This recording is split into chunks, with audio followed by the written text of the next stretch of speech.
Jeff, thanks for being here on ChurchMag. Let's just first start off. A lot of people might not even know who Jeff Goins is, so tell us a little bit about who you are. Yeah, thanks for having me, Eric.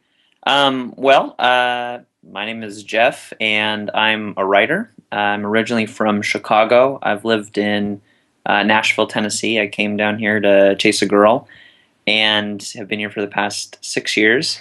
And I have also, during that time, worked for an organization called Adventures in Missions, which is a nonprofit group based in Georgia, and that's a short-term missions organization. We send people on mission trips, churches, individuals, high school, college students. And I've worked in a number of capacities with that organization, mostly with a combination of writing and technology. So I started out helping missionaries blog and tell their stories, then became the marketing director of that organization, and I'm now the communications director. I'm also a blogger and just released my first book. Awesome. So, did you get the girl? Oh, I got the girl. We Awesome. just we just we just had our we've been married almost 5 years and just had our first kid. Awesome. Congratulations. Yeah, thanks. It's fun. Cool. So, you are a successful blogger. You're now a published author. So, then what advice would you pass on to other storytellers, writers, and bloggers? Yeah, well, I think that's a great question, and I think that we live in this remarkable time where you don't have to wait to get picked. I love that Seth Godin saying. I think he originated it, this idea of pick yourself. Don't wait to be picked. For the team or to get published or to share your message with the world. If you have a story to tell, technology now makes that you know crazy cheap and free and accessible and scalable. I think those of us who've grown up more in this era, kind of forget that this is amazing.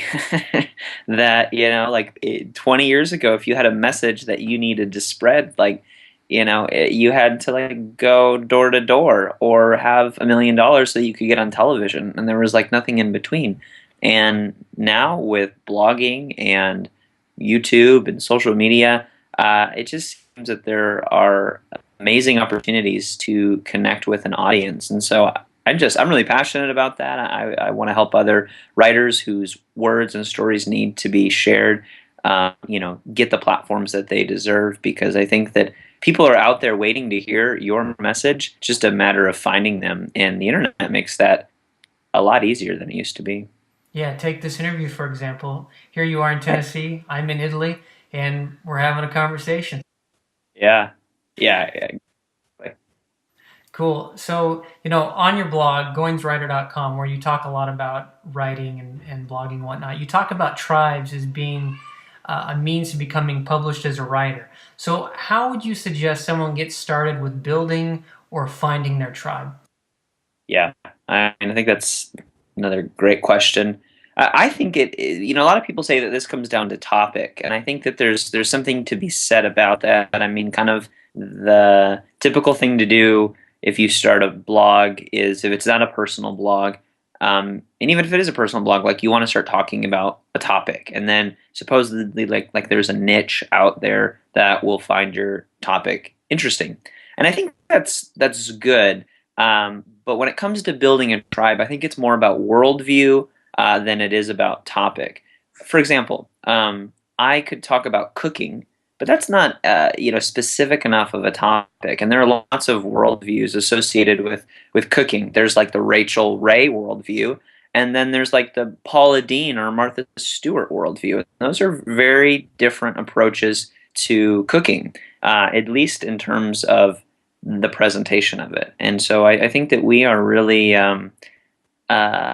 specific people who want to hear messages in a way that appeals to us. And so the best thing that you can do to build a tribe isn't necessarily to pick a topic, but it's to find your voice as a communicator. So how do you communicate something that, in a way that's uniquely you?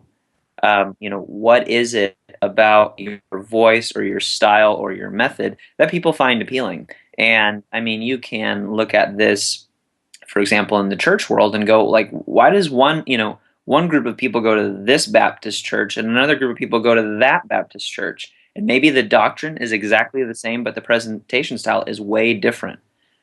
Presentation matters, and part of that is your voice. And I think it's the most fun part of writing, communicating is not just presenting the same old truths or ideas that have been passed on to you, because frankly, we're not great at coming up with new ideas. It's more repackaging and redistilling of old ideas, and I'm comfortable with that. Um, but I think what's fun and interesting as a communicator is finding your voice and finding a way that feels unique to you and personal, and just true to who God made you to be, and then communicate it in a way that's going to connect with other people. And so I think you need to find your voice. I don't know if that's too vague, but I mean that really comes down to you. Like, how do you find your voice? You just start talking. You just start writing, broadcasting, communicating, and you find that intersection of stuff that helps other people or connects with other people, and you also find really fulfilling. And I think that's essentially what your voice is. Yeah, yeah, that makes a lot of sense. I mean, even ChurchMag itself, even though it covers a lot of the same tech issues that you can find on so many other tech blogs, it's got that worldview, that Christian worldview, thus the church and ChurchMag. And so I think, you've really outlined it and highlighted it well, and can be a huge encouragement to people that are just even starting blogging or maybe feel a little discouraged that, hey, everyone has a unique voice just like you. Jeff, thanks for being on ChurchMag. Yeah, my pleasure. Thanks for having me.